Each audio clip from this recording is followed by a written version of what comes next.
Simple present tense जी क्रिया रोज होते त्या वाक्याला साधा वर्तमान काळ असे म्हणतात. A man does a business in Mumbai. एक माणूस मुंबईमध्ये बिझनेस करतो. सिंपल पास्ट टेन्स जी क्रिया झाली त्या वाक्याला साधा भूतकाळ असे म्हणतात. A man did a business in Mumbai. एक माणसाने मुंबईमध्ये बिझनेस केला. सिंपल फ्युचर टेन्स जी क्रिया होईल त्या वाक्याला साधा भूतकाळ भविष्यकाळ असे म्हणतात.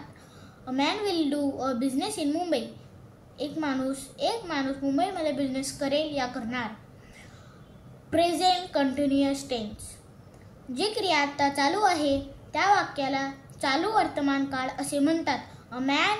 A man is doing a business in Mumbai. एक माणूस मुंबईमध्ये बिझनेस करत आहे. पास्ट कंटिन्युअस टेन्स जी क्रिया चालू होती त्या वाक्याला चालू भूतकाळ असे म्हणतात. A man was doing a business in Mumbai. एक माणूस मुंबईमध्ये बिझनेस करत होता. फ्युचर कंटिन्युअस टेन्स जी क्रिया चालू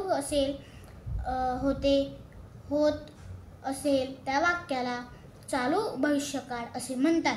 a man will be doing a business in Mumbai.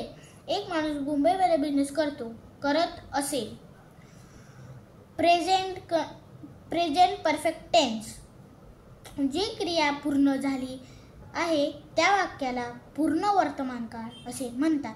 A man has done a business in Mumbai.